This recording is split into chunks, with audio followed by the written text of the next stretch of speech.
Hello, welcome friends to my channel about new manager trainings. In this video, we will discuss about a very important skill which is required for the managers, that is delegation and empowerment. Right? Uh, as an individual contributor, you might have worked on probably one task at a time or maximum two tasks at a time. But as a manager, you may need to work on multiple tasks at the same time. And obviously, you will not be able to do everything on your own. So you need to ensure that all the tasks are getting done, by your team members. So that is where, the delegation is very important. It will help you to accomplish your goals and your objectives. But unfortunately, what we see in the corporate world is many managers, especially the new managers, they hesitate to delegate the things to their team members, right? Because of various reasons. We will see what are those barriers for delegation, why people don't want to delegate it, right?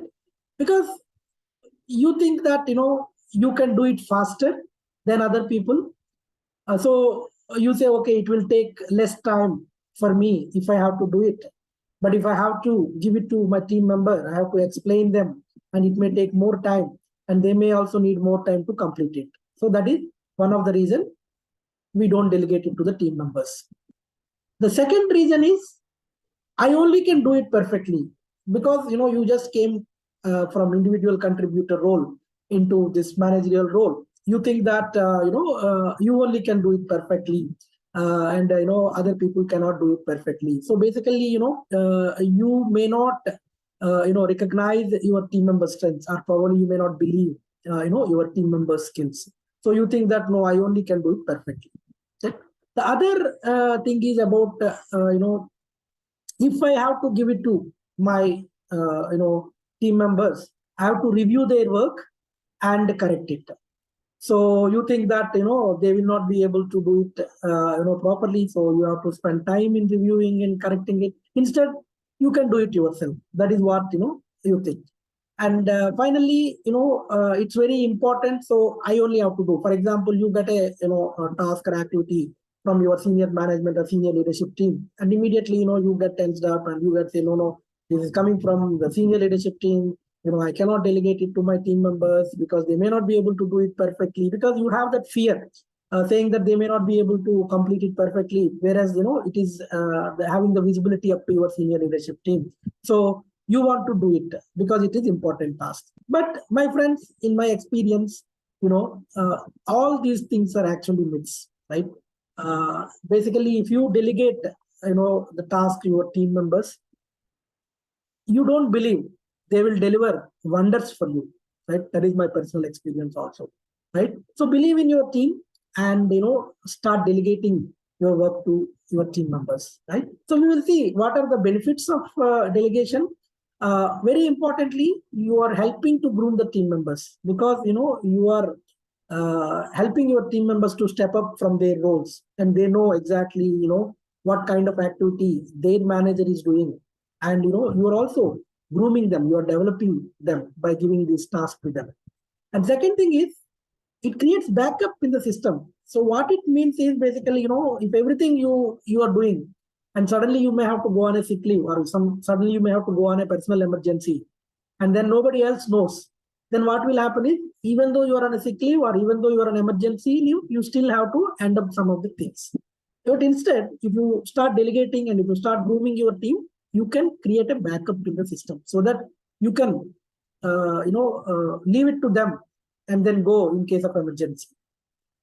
And then, because you are giving them and you are grooming your team members, so team members also gain more confidence to step up, right? So because once they accomplish the task, definitely they will get more confidence, and team morale will be improved. And then it creates free time for you to focus on other things. As I said, you may not be able to do everything on your own. So what happens is, when you start delegating things to your team members, you can focus on some other things, right? So it will give you a free time. So now, how do you delegate it? What is the process for delegation? First thing is, you need to understand delegate and what to delegate, right? Because you know your team members' strengths and opportunities. If you don't know, you should try to understand what is their strengths and opportunities, and you can use delegation for developing them. You can use their strengths and you can delegate the task. Say, for example, if somebody is good at Excel or somebody is good at reporting, you can leverage their strengths by delegating them. Or if you think that somebody is not good at presentation and you need to, as a manager, address that gap, so you can delegate it to that person and support him or her so that that person also can be groomed. So you can use delegation as a powerful technique both to leverage your team member strengths as well as address your team members gaps, right? Very, very powerful benefit of delegation. And second thing is, don't just assign the task, right? So like, okay, don't tell people saying that, okay, you finish this Excel sheet or you finish this report. Tell them the context, why they have to work on this report or why they have to work on this task and what is expected of, to be completed, right? So you need to tell them why and what. So probably you also need to tell them what is the importance of that particular task. See, for example, many people, many team members, they may not be interested in doing Excel sheet or reporting kind of thing, right? But if you tell them what is the significance of that report, for example, that report is being seen by your vice president or a director, right? Or it may go up to CEO, then they will get more motivation to complete it in a better manner, right? So you need to explain them instead of saying that, okay, just do it this report. You explain them the context, why they have to do, and what is expected out of them, right? What is the end result? You need to tell them. But one thing is very sure, you should not tell them how to complete the task. Okay? You need to empower that person to figure out that, right? This is what is the empowerment. You need to give them task. You need to tell why and what, and ask them to figure out how to do it. You don't tell them. And you don't believe, sometimes your team members will come up with a very innovative way of completing the things. Sometimes they are more efficient and better than us, better than you and me, right? So you need to empower them to decide how to do the things. But if they want any support, yes, definitely you can give it, right? If they ask, they don't know, or they're stuck up somewhere, you can definitely provide the support. And because you delegated, don't micromanage. Means, okay, I'm giving you the task, and every 2 minutes I go and bug that person. Okay, what is the status? Is it going, fine? Don't do that. You give the task and set the time limits at a regular interval, saying that, okay, I'm giving you the task. It needs to be completed by so and so date, but we will have an intermediate checkpoint. Maybe today, end of the day, we both can discuss and see how it is progressing. That is a better way of doing it. Instead of every 5 minutes pinging them and asking them, have you done it? How is it going? Right? That is not a good way of managing it. So don't micromanage and provide this support to the person. Like as I said, if the person is stuck up somewhere, provide that support to the person. Yes, it takes your time, definitely.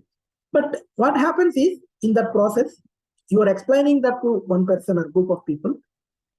And once you explain, then next time onward, they will do it on their own. So you need to provide them the support to learn and complete the task. Right? That is very important. That is the part of grooming, right? And very, very important thing here, you need to understand, just because you delegated the work to your team member, that doesn't mean that you can get away from the task. No, that is not correct. The responsibility of completing the task is definitely lies with the person to whom you have delegated, but the accountability is still yours. So if somebody is asking, your management is asking whether the task is done or not, you are accountable for completing it. Right? You cannot say, no, I delegated it to my team member, he has not done. Don't blame. Right? Similarly, don't take credit saying that, okay, I have completed it. Assign the credit to the teams, right? Attribute to the team members. Okay, this person has completed this task.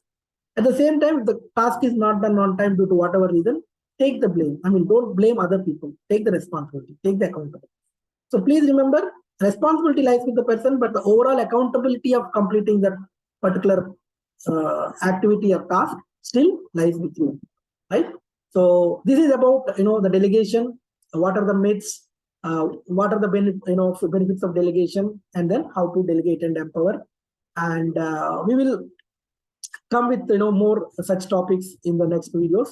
So please stay tuned for more details. By the way, my name is Vijay Kumar Pitta, and in case if you need more details about the delegation or any other topics, please feel free to contact me. My mobile number and my email ID is given there. And in case if you enjoyed this video, please like it. Please share it with your friends and family and colleagues so that they can also get benefit out of this short video series. And please subscribe to the channel so that you can get the latest updates. Right? And thank you for being with me. Please take care. See you in the next video. Bye bye.